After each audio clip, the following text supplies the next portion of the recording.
Hello and welcome to another video in the series Archaeology and Islam. If you have any questions you'd like answered, or if you want to contact me in any way, please use the email address at the bottom of the screen, dan@canbooks.ca.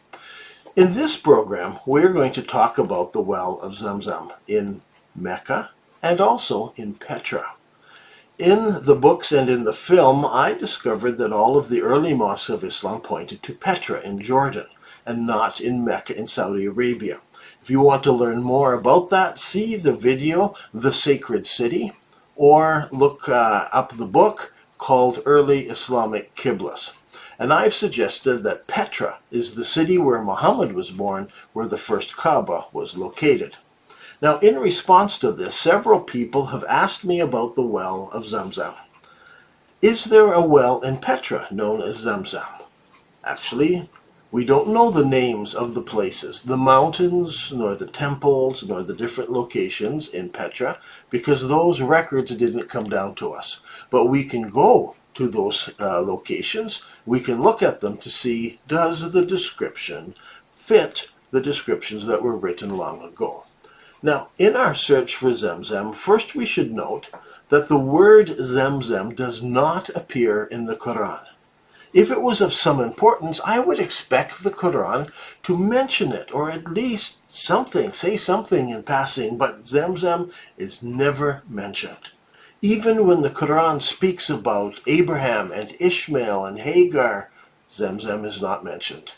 So we must turn to the hadiths and to the histories and learn about Zamzam. And we can find the story in Bukhari's hadith.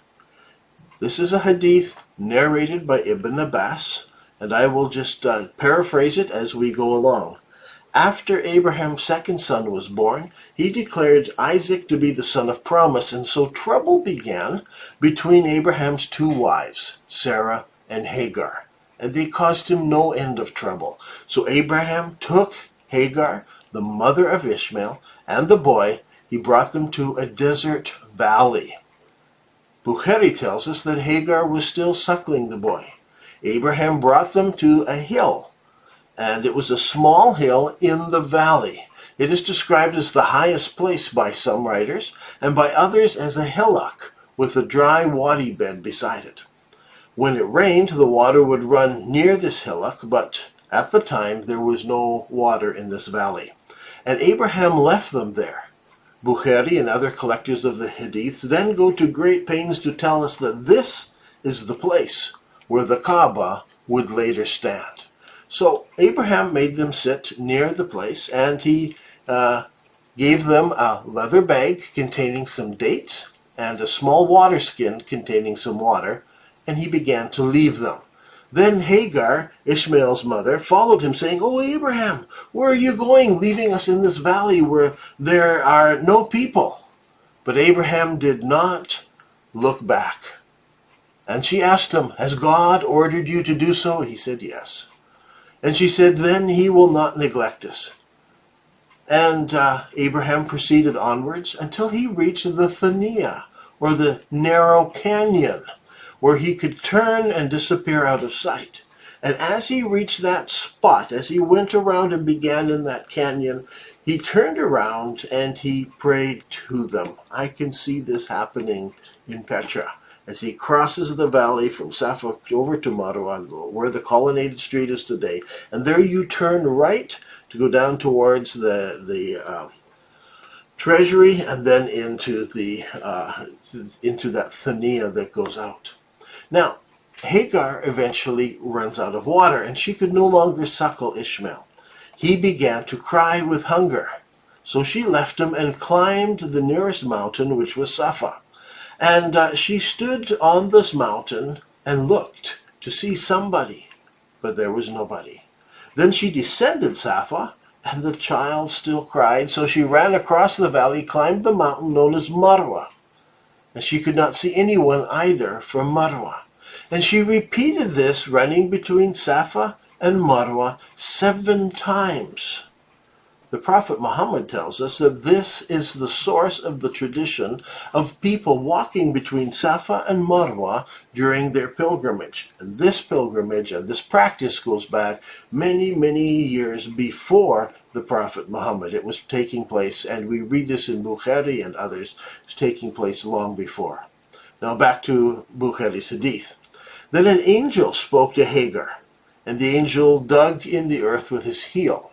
Now, some hadiths say he dug with his wing, and then water flowed from this place, and Hagar made a rim around it, and it became Zamzam.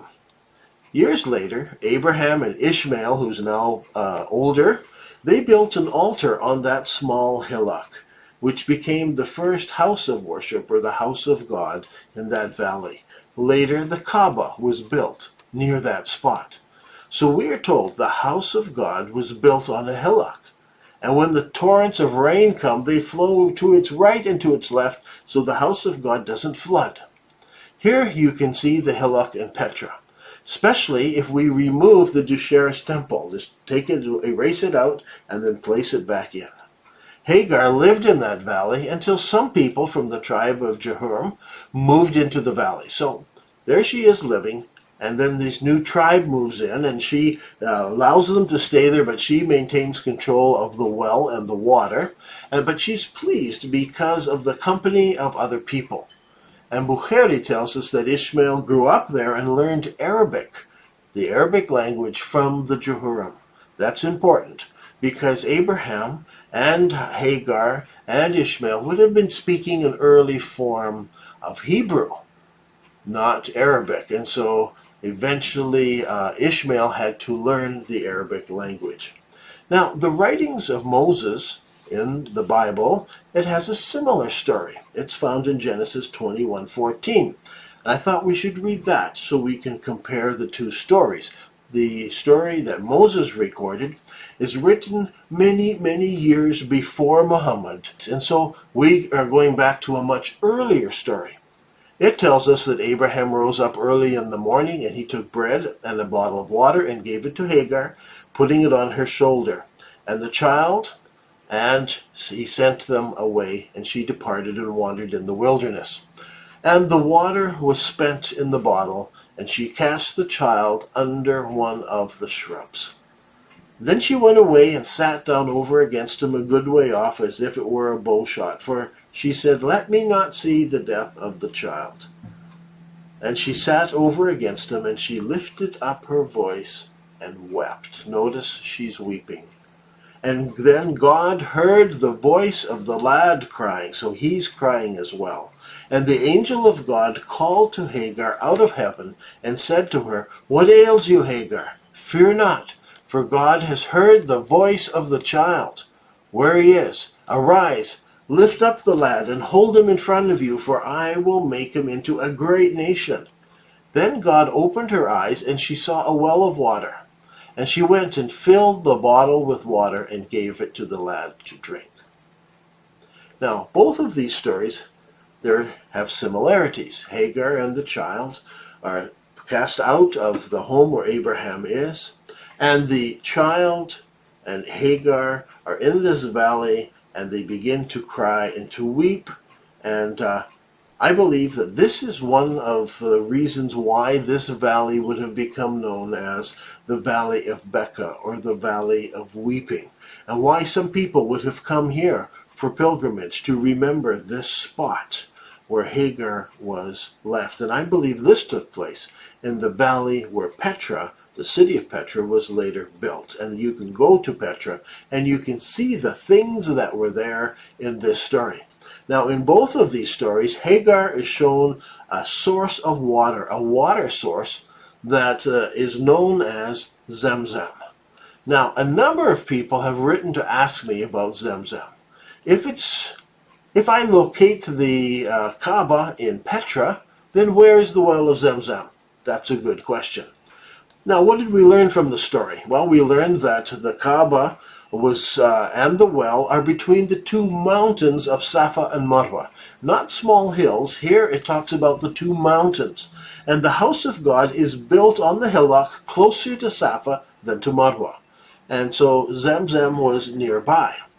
If we read other stories in the Hadiths, we learn that the well of Zamzam sometimes filled up with sand and had to be dug out. That's an interesting thing because Bukhari also tells us that there were steps going up to Zamzam. So if there are steps going up, how does it need cleaning out? That's a curious question. Now, if we look at Petra, we can see where these things are. Here's a map of Petra. Safa is the mountain on the left side, and Marwa is the mountain on the right side of the valley. Close to Safa, there's a small hillock, where the largest and most important temple is today. If Abraham and Ishmael built the first house of God here, and then it must have been later replaced by other temples, buildings built on this spot, as it was the most holy spot in the valley, and that is why this great structure is built on that location today.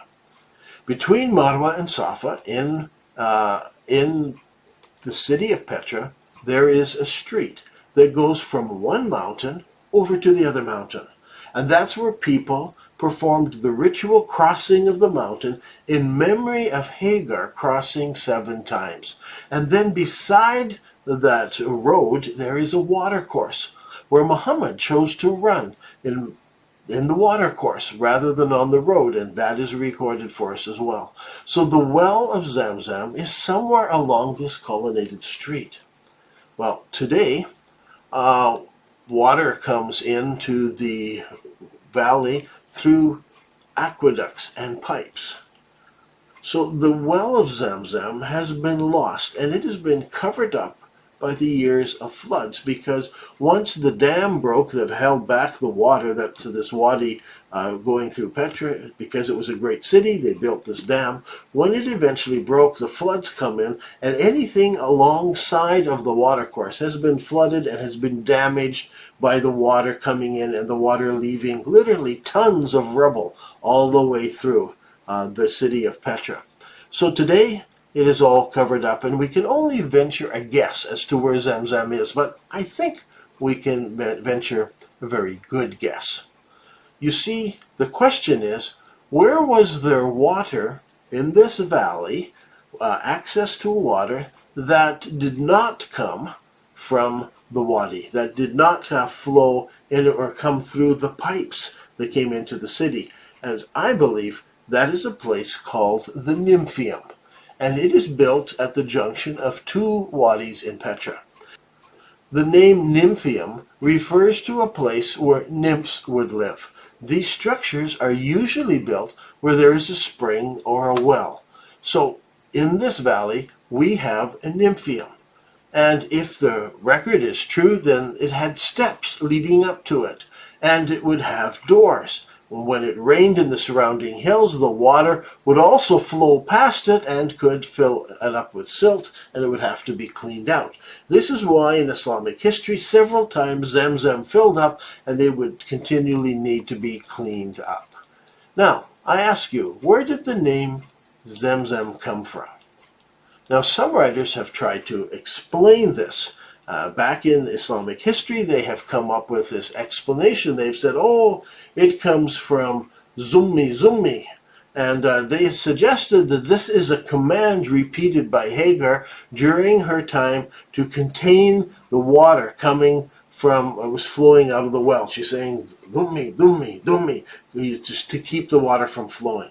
Now, it's a bit strange because this is an Arabic word, and it is not the language that Hagar would have spoken. She spoke Hebrew. Abraham spoke Hebrew, an early form of it. And Arabic is a different language. And in Arabic, the word here is dummi. Dummi. It's a heavy D and a sheddy meme. Dummi. Dummi. Suggesting somehow that dummi, dummi somehow changed into Zamzam. I have a problem. It doesn't sound that close to me, even if you use some Arabic dialects. I think there's a better explanation. On my computer, I keep a database. I have thousands of books and articles, some in English, many in Arabic, some in French, and German, and Italian, and so forth. And I can go into the database and search. It's an electronic database. And so I decided to search my database for the combination of letters ZM, ZM, Zum, Zum. and I was amazed at what I found. Outside of Bukhari and the other hadith writers, only one reference came up. Only one place. It's fascinating because it's in the writings of Moses, written thousands of years earlier. And Moses writes to us about a people known as the Zamzimians. These Zamzimians were a tall people who lived in the land of Seir. Now, it would seem to me that if one was looking for the well of the Zamzimians, the Zamzam well, you would need to look in the land of Seir where the Zamzimians lived. Now, Mount Seir is the name given to a small chain of mountains that the Romans would later call Petra. So, it's no surprise to find the well of the Zamzimians in Petra. Other than this, I found no other reference to ZM. Now, ancient wells are usually called after the person who dug them or by the region they're in. The well is also called the well of Ishmael. This makes sense if we're talking about Petra, because Abraham and Lot and Isaac and Ishmael, they all grazed sheep on the hills on both sides of the valley that is south of the Dead Sea. They would have been on the western side or on the eastern side, looking down at the plains that are south of the Dead Sea and the cities that were on the plain. Now today, many Muslims think highly of the well of Zamzam. They think there's something special about that water. There's some special blessing associated with the water from Zamzam. And some people want to wash in it. Some people want to drink it. Others want to take it back to their loved ones and anoint it with them. So all over the world, Muslim people seek after the water from Zamzam. But archaeology is showing that Petra in Jordan was the original holy city, and that the valley where Abraham left Hagar is the original Zamzam. And over the years, it has repeatedly filled up with debris and had to be cleaned out. And today again, it is filled with debris.